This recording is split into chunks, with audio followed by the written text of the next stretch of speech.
Hi guys, welcome to TN jobs Tamil. இன்றைக்கி நம்ம என்ன ஜாப் நோட்டிஃபிகேஷன் பற்றி பார்க்க போகிறோம் அப்படின்னா, தமிழ்நாடு அரசு போக்குவரத்துலேருந்து நமக்கு நோட்டிஃபிகேஷன் அது இருக்குது. அதாவது டிஎன்எஸ்டிசி அப்படின்னு சொல்லுவாங்க. இந்த நோட்டிஃபிகேஷனோட குவாலிஃபிகேஷனை பொறுத்த வரைக்கும் நீங்கள் 10th பாஸ் பண்ணாவே போதும். வேகன்சிஸ் வந்துட்டு 3000 வரைக்குமே உங்களுக்கு வேகன்சிஸ் அவங்க வந்துட்டு கொடுத்துருக்காங்க. முழுக்க government job. Driver and conductor ரெண்டுத்துக்குமே சேர்த்து இந்த நோட்டிஃபிகேஷன் வந்துட்டு அவங்க வேகன்சிஸ் கொடுத்துருக்காங்க. இந்த அப்ளிகேஷன் அப்ளை பண்ணுறதுக்கான லாஸ்ட் டேட் அடுத்த மாதம் 21 வரைக்கும் டைம் இருக்குது. ஸோ எலிஜிபிளாக இருக்கீங்க அப்படின்னா மறக்காமல் அப்ளை பண்ணுங்கள். லிங்க் வந்துட்டு நான் கீழே டிஸ்கிரிப்ஷனில் கொடுக்குறேன். இந்த நோட்டிஃபிகேஷன் பிடிஎஃபை பார்க்கலாம். இப்போ தான் ஃபர்ஸ்ட் டைம் நம்ம டிஎன் ஜாப்ஸ் தமிழ் சேனல் பார்க்குறீங்க அப்படின்னா மறக்காமல் லைக் பண்ணுங்கள், ஷேர் பண்ணுங்கள், சப்ஸ்கிரைப் பண்ணுங்கள். உடனுக்குடனான நோட்டிஃபிகேஷனை தெரிஞ்சுக்கிறதுக்கு கூட இருக்கிற அந்த பெல் ஐக்கானை ப்ரெஸ் பண்ணிக்கோங்க. வாங்க வீடியோக்குள்ளே போகலாம். இதுதான் உங்களோட அஃபிஷியல் நோட்டிஃபிகேஷனோட பிடிஎஃப். சாலை போக்குவரத்து நிறுவனம் தரமணி, சென்னை. ஓகேங்களா, அந்த இடத்துலேருந்து தான் நமக்கு நோட்டிஃபிகேஷன் வந்திருக்கு. மொத்தம் 8 போக்குவரத்து கழகம் இருக்குங்க. இதில் வந்துட்டு 25 மண்டலம் இருக்குது. இந்த 25 மண்டலத்துலேயுமே வந்துட்டு உங்களுக்கு வேக்கன்சிஸ் அவங்க பிரித்து கொடுத்துருக்காங்க.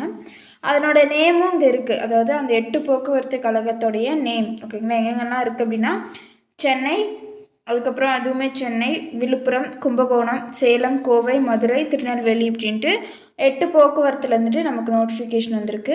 பதவியின் பெயர் என்ன அப்படின்னா ஓட்டுநர் உடன் நடத்துனர். ஓகேங்களா, 2 போஸ்ட்டுக்குமே வந்துட்டு இவங்க வேக்கன்சிஸ் எடுக்கிறாங்க ஒரே நோட்டிஃபிகேஷனில்.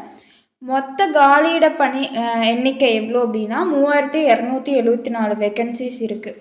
ஓகேங்களா, இதில் சென்னை பார்த்தோம் அப்படின்னா 364. சென்னை இல்லாத, அதாவது அரசு விரைவு போக்குவரத்து கழகம் இருக்கு இல்லையா, அந்த பெரிய பெரிய ஊருக்கெலாம் பஸ் ஓட்டுவாங்க இல்லையா, அந்த வேக்கன்சிஸ் பார்த்தோம் அப்படின்னா 318 வேக்கன்சிஸ் இருக்குது.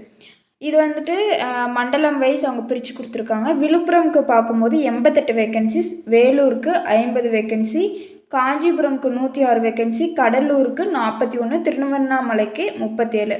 ஓகேங்களா, இதில் வந்துட்டு இருக்குது. இது வந்துட்டு இந்த மண்டலத்துலேருந்து வரும். அதாவது தமிழ்நாடு அரசு போக்குவரத்து கழகம் விழுப்புரம் லிமிட்டட்லேருந்து வரும். நெக்ஸ்ட்டு வந்துட்டு இதில் பார்த்தோம் அப்படின்னா கும்பகோணம்க்கு 101 வேக்கன்சி, நாகப்பட்டினம் 136, திருச்சி 176, காரைக்குடி 185, புதுக்கோட்டை 110, கரூர் 48.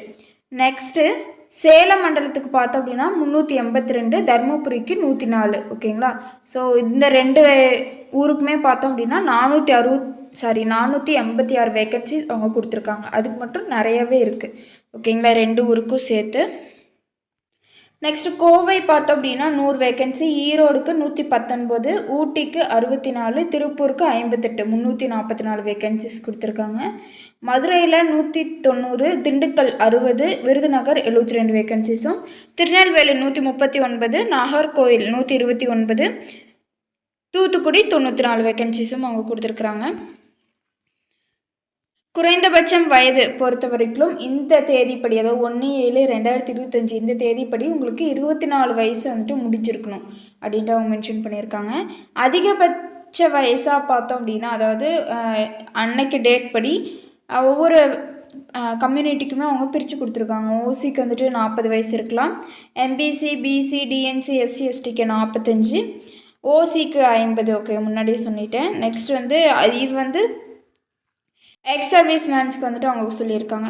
கல்வி தகுதியை பொறுத்த வரைக்கும் நீங்கள் 10th முடிச்சிருந்தா போதும். எஸ்எஸ்எல்சி நீங்கள் கவர்மெண்ட்லேருந்து வாங்கிட்டு வந்து சர்டிஃபிகேட் இருந்தாவே போதும். அண்ட் தமிழில் வந்துட்டு எழுத படிக்க தெரிஞ்சால் மட்டும் போதும் அப்படின்ட்டு அவங்க மென்ஷன் பண்ணியிருக்காங்க. முக்கியமான எஜுகேஷனல் குவாலிஃபிகேஷன்ஸ் அவங்க வச்சுருக்காங்க. என்ன பார்த்தோம் அப்படின்னா, நீங்கள் வந்துட்டு லைசன்ஸ் வச்சுருக்கணும். அதாவது ஹெவி லைசன்ஸ் வந்துட்டு வச்சுருக்கணும். 18 மாதம் வந்து நீங்கள் கனரக வாகனம் ஓட்டிய அந்த எக்ஸ்பீரியன்ஸ்க்கான சர்டிஃபிகேட்டும் அவங்க கேட்டிருக்காங்க. உயரம் பார்த்தோம் அப்படின்னா 160 சென்டிமீட்டர். ஓகேங்களா, குறைந்தபட்சம் உயரம் கேட்டிருக்காங்க. எடை பார்த்தோம் அப்படின்னா 50 கிலோ இருக்கணும் அப்படின்ட்டும் சொல்லியிருக்காங்க குறைந்தபட்சம்.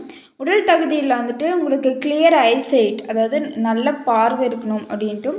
ஃபிசிக்கல் டிஃபார்மிட்டி அப்படின்னா உடம்புல எந்த ஒரு குறையும் இருக்கக்கூடாது அப்படின்ட்டு அவங்க மென்ஷன் பண்ணியிருக்காங்க. இதுதான் அவங்களோட அஃபிஷியல் நோட்டிஃபிகேஷனோட லிங்க். இந்த லிங்க் வந்துட்டு நான் டிஸ்கிரிப்ஷன் அண்ட் ஃபர்ஸ்ட் கமெண்ட்டில் அட்டாச் பண்ணுறேன்.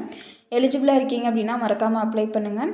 கட்டணம், அதாவது அப்ளிகேஷன் ஃபீஸை பொறுத்த வரைக்கும் எஸ்சி எஸ்டிக்கு பார்த்தோம் அப்படின்னா 590 ரூபாயும், இதர பிரிவினருக்கு பார்த்தோம் அப்படின்னா 1180 ரூபாயும் அவங்க சார்ஜ் பண்ணுறாங்க. செலெக்ஷன் ப்ராசஸ் எப்படி இருக்கும் அப்படின்னா, எழுத்து தேர்வு இருக்கும், செய்முறை தேர்வு இருக்கும், நேர்முக தேர்வு இருக்கும். ஓகேங்களா, 3 ஸ்டேஜில் வந்துட்டு நடக்கும். அந்த 3 ஸ்டேஜுக்குமே நீங்கள் போகும்போது எந்த ஒரு செலவும் கவர்மெண்ட் அது பண்ணாது அப்படின்ட்டு மென்ஷன் பண்ணியிருக்காங்க. நெக்ஸ்ட்டு இந்த அப்ளிகேஷன் அப்ளை பண்ணுறதுக்கான லாஸ்ட் டேட் வந்துட்டு 21ஆந்தேதி, அதாவது அடுத்த மாதம் 21ஆந்தேதி வரைக்கும் டைம் இருக்குது. முன்னாடியே சொன்ன மாதிரி எலிஜிபிளாக இருக்கீங்க அப்படின்னா மறக்காமல் அப்ளை பண்ணுங்கள். டிஎன் ஜாப்ஸ் தமிழ் சேனல் பிடிச்சிருந்தா மறக்காமல் லைக் பண்ணுங்கள், ஷேர் பண்ணுங்கள், சப்ஸ்கிரைப் பண்ணுங்கள். தேங்க்யூ.